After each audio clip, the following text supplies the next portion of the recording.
Good afternoon. I want to begin by thanking the President for this invitation.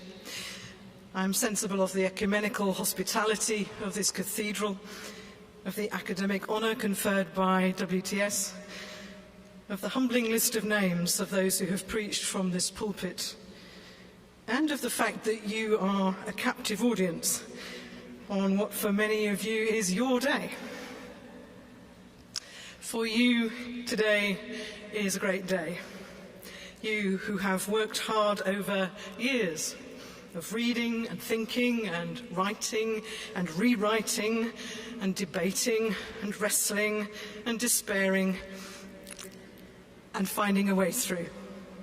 This is a great day. It has been expressed by some of those that I know here on Facebook in the last couple of weeks, including with the immortal words, "It is finished."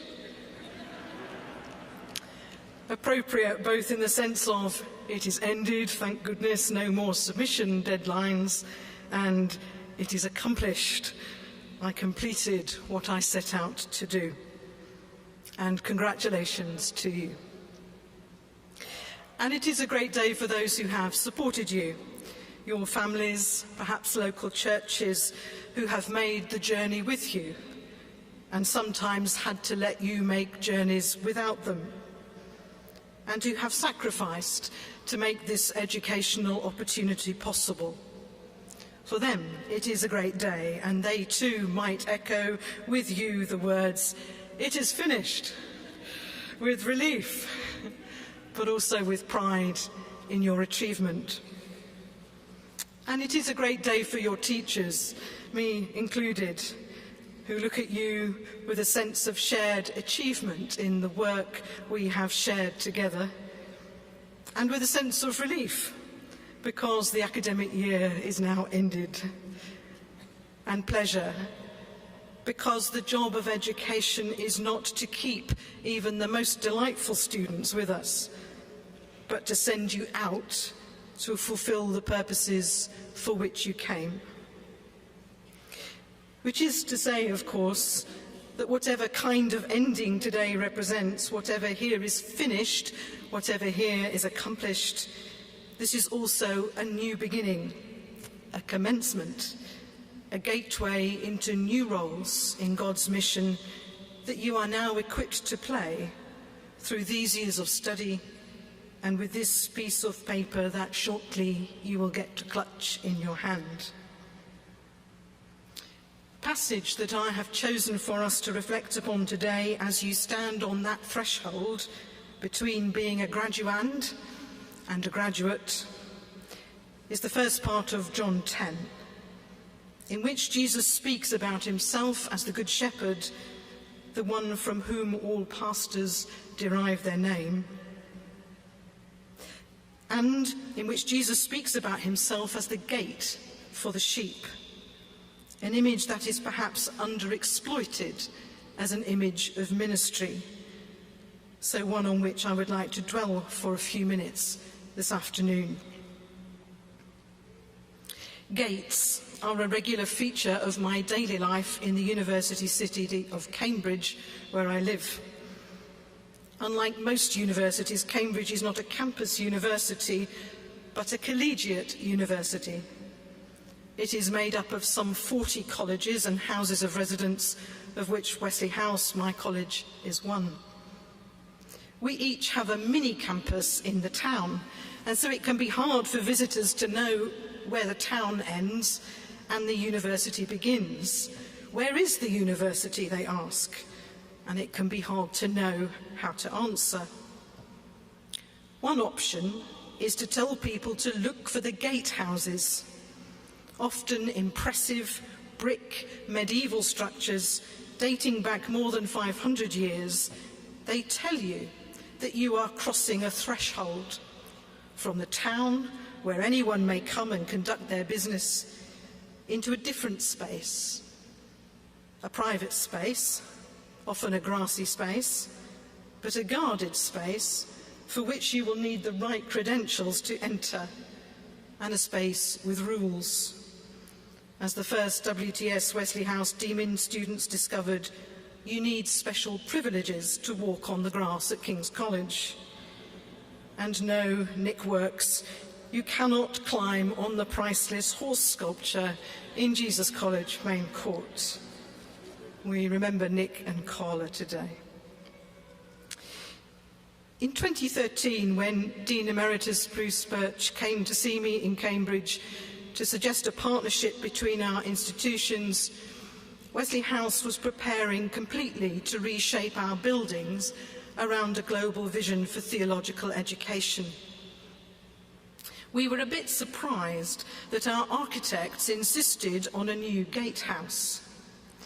In a constrained space in which we were concerned about housing our library and some teaching rooms, a gatehouse seemed an expensive gesture. The architects were ahead of us, though, designing a gatehouse that contains all these things, but that also houses splendidly designed red metalwork gates that proudly announce to town and university our continued presence and confident identity as a Wesleyan Christian educational institution. I love these gates. They are distinctive and they are beautiful, and they have been reproduced many times, most memorably as a woven blanket by one of our DMin students. I love these gates, but they posed to us all kinds of questions as we planned and installed them. For apart from announcing our presence and our identity, and apart from adding to the beauty of the streetscape, our gates, like all gates, are clearly designed either to keep something in or keep something out. And the positioning and the design of the gates has required us to think about the hours during which the gates will be open and when they will be closed. And we've had to think through other policies too that raise the question of who is a member and who is not, who will have library access and on what terms, who will have a swipe card, and who will be the gatekeeper who has the final say when it's not clear-cut.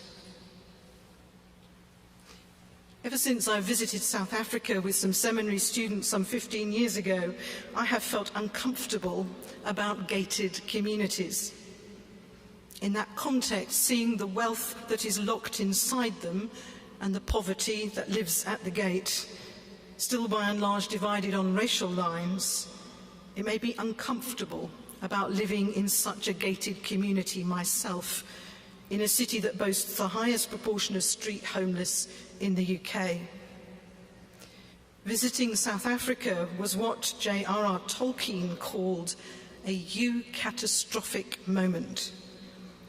Not a catastrophe in the sense of a disaster, but in the more literal Greek meaning of a turning upside down, a revolving, a revolution, and a good turning upside down at that, in which I began to think not just about how I might gain access to and benefit from all that was desirable inside the gate, but to see things from the perspective of those outside it, without the key code to the abundant life that I was already enjoying within. Wesley Theological Seminary does not have that kind of gatehouse, and yet education here, as elsewhere, is no less a gateway to a privileged world. Only 7% of the world's population has a college degree, and fewer than 2% hold a doctorate. How then are we to handle such privilege when a graduate education brings with it status and knowledge, economic and life opportunities, and power to influence the lives of others beyond the dreams of most people in our world? There are some clues, I think, in our gospel passage. It begins with the image of the true shepherd as the one who comes in by the gate. And who is the true shepherd? He is the one whose desire is for the abundant life of others. John's Jesus is here making a deliberate contrast with the shepherds of Israel, so often blasted by the prophets, whom they condemned for living off the fat and wool of their flocks, putting their own interests first and leaving the sheep to be scattered or killed, peddling false news, seeming to align themselves with the interests of the sheep, but doing so only long enough to make themselves powerful and fat at their expense, claiming to be protecting them whilst leading them to disaster. Any comparisons with political leaders, either this side of the pond or mine, are entirely yours to make. The purpose in the mind of the Good Shepherd, by contrast, is the abundant life of the sheep.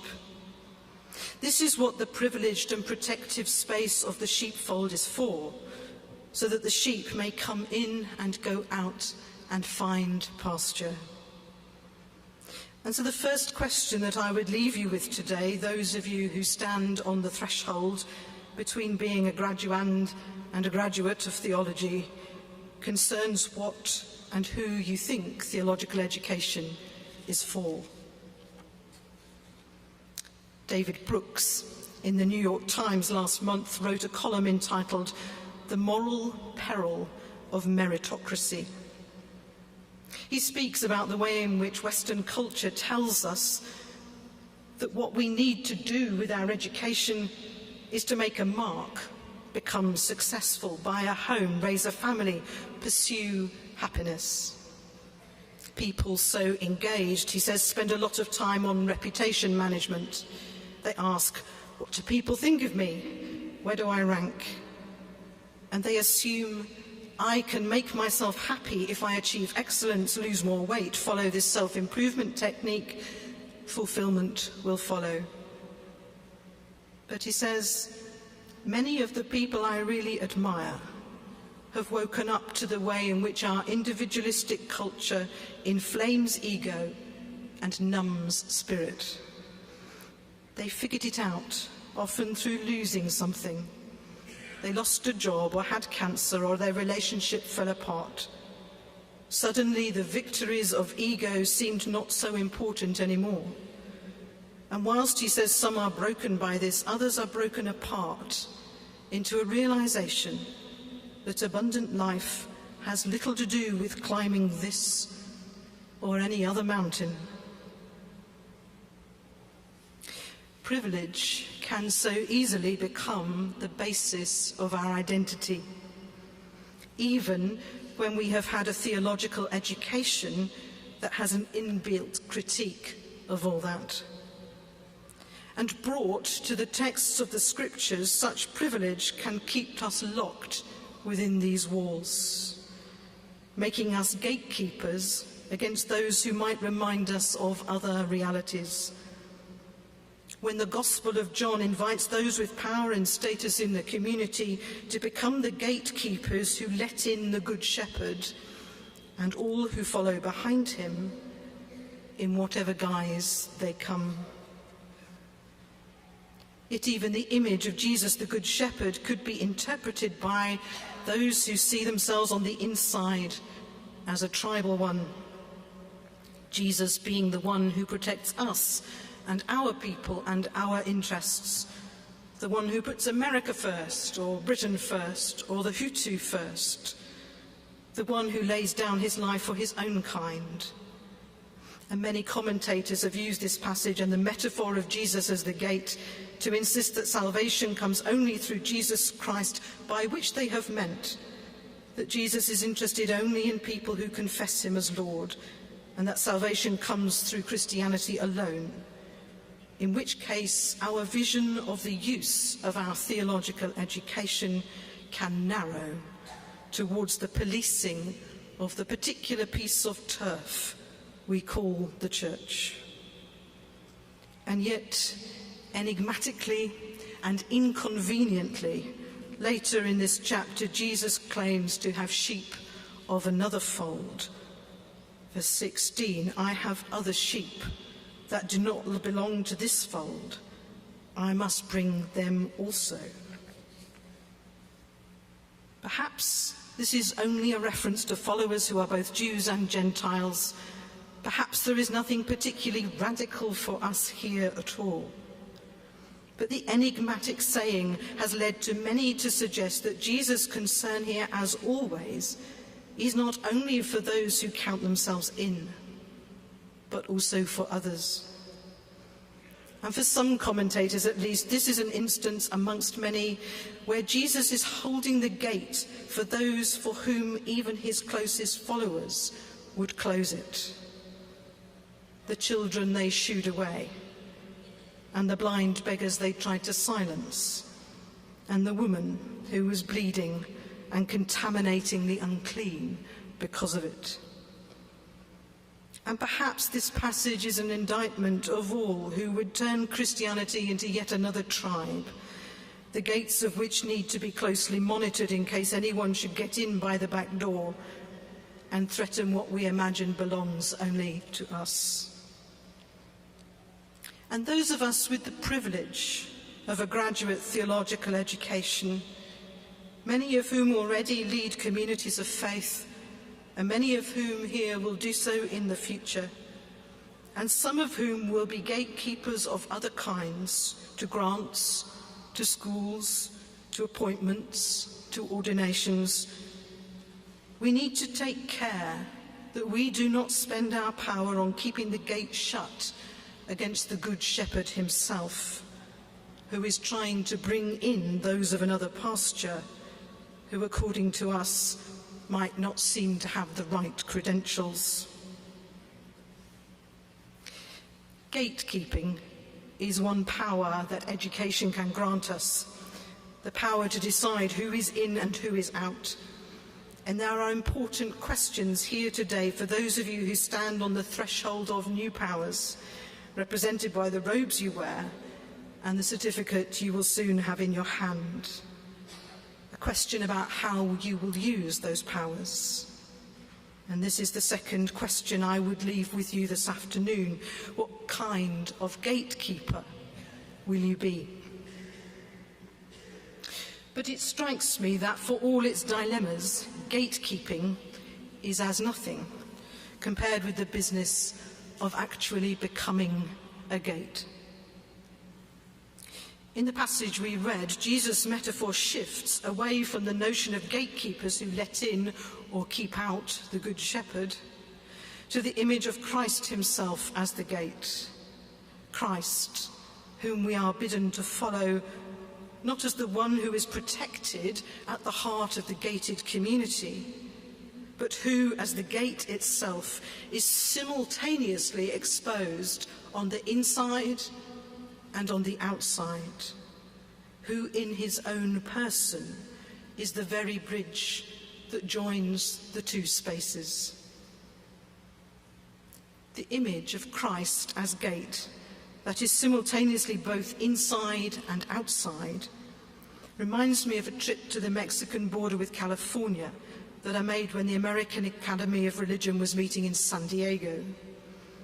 There I watched family members putting their hands up against the double mesh, through which nothing, not even communion bread, can pass. It is, of course, the gates that separate these desperate people from each other. But somehow also it is the gates that form the bridge. They touch the gate that is exposed on the inside and on the outside, and they somehow are able to touch. John's Jesus offers us Christ as that gate, the one who becomes the bridge that enables what is estranged to be reconciled. But in recent years, I've become interested in what it might mean for those of us called to follow Christ and called to lead and educated for that purpose, to see ourselves not only as shepherds and not only as gatekeepers, but as gates, as people who in our very bodies choose to put ourselves on the line that bridges faith and non-faith, privilege and non-privilege, life as survival and life in all its fullness. Becoming such a gate is something I have learned perhaps a little about as I have travelled around the world seeking to build partnerships for Wesley House that might bring students to Cambridge for theological study. During the 2.5 years that we were without a building, we were a college without walls. But it became apparent not a college without gates. For as the personal ambassador for the college, it was my role to be the personal bridge that is simultaneously exposed on the inside and on the outside of the organisation. Of course, the easiest way to do this is to go where you know and to people like you. That way your institution doesn't need to change, and neither do you. And yet the call has not only been to Atlanta or to Seoul or to Washington, D.C., but to much poorer communities and to much more remote places, which to visit I have had to put my body on the line through a range of means, like invasive injections, eating untold foodstuffs, going without sleep on planes and in airports without air conditioning. And in the process, my institution has had to change too, becoming a place for global research and global discipleship and global conversation in which white Western assumptions can no longer be the default, and in which daily new thresholds of understanding have to be crossed. It has been, in David Brooks's words, a kind of breaking open, the kind of upturning of life that means you are not any longer living for yourself or for your kind of people, but for something much larger. What Mark Davis, my fellow GBHEM hub director in Oklahoma, calls the eucatastrophic moment. Quote, when good and compassionate people realize that they must be willing to bring their whole and full lives, even to the point of being willing to sacrifice their lives, to bear on the revolutionary task of turning the world away from fear, hate, darkness and death towards hope, love, light and life. And if you think this is just some liberal agenda, then hear again from David Brooks, not known for being a liberal. Over the past few decades, the individual, the self, has been at the centre. Those who have been broken open are leading us towards a new culture that puts relationships at the centre. They ask us to measure our lives by the quality of our attachments, to see that life is a qualitative endeavour, not a quantitative one. They ask us to see others at their full depths, not just as a stereotype, and have the courage to lead with vulnerability. Such people, in the terms of Jesus' image, are willing to be stretched in the tension of holding open the gate, exposed on the inside and on the outside, eschewing happiness for the sake of the joy that comes when we realize that our life is bound up with the life of the whole inhabited earth. And so the third question that I would leave with you today, those of you who stand on this threshold ready to pass through the gateway to a higher degree, concerns your willingness to be a gateway for others. Perhaps your eucatastrophic moment has already happened, and this is why you were in seminary, or why you were back for a further degree. Perhaps education itself is what has broken you open for the work that God is really wanting you to do. Or perhaps this is the moment, in this city, here and now, where so much is at stake for this nation and for the world. perhaps this is the eucatastrophic moment to make the shift from the role of the gatekeeper who stands inside the gate to the liminal space of the gate that itself must be exposed to the inside and the outside in order to bring life to both worlds. Perhaps this is the moment to hear what Martin Luther King had to say from this pulpit the week he died in a sermon entitled "Remaining Awake Through a Revolution." I quote, "One day we will have to stand before the God of history and we will talk in terms of things we've done. Yes, we will be able to say we built gargantuan bridges to span the seas, we built gigantic buildings to kiss the skies. Yes, we made our submarines to penetrate ocean depths. We brought into being many other things with our scientific and technological power. It seems that I can hear the God of history saying, 'That was not enough. But I was hungry, and ye fed me not. I was naked, and ye clothed me not. I was devoid of a decent sanitary house to live in, and ye provided no shelter for me. And consequently, you cannot enter the kingdom of greatness. If ye do it unto the least of these, my brethren, ye do it unto me.'" Perhaps this is the moment, as you stand on this threshold today, to become a gateway from what is now to what might be. For only so do we really approach what it might mean to be followers of the Good Shepherd who lays down his own life for the sheep, stretched, broken open, yet still, always faithful, life-facing. Perhaps only then does education fulfill the promise expressed by Oprah Winfrey, who else, in an advert for Tennessee State University in the Nashville airport that I photographed on the way here.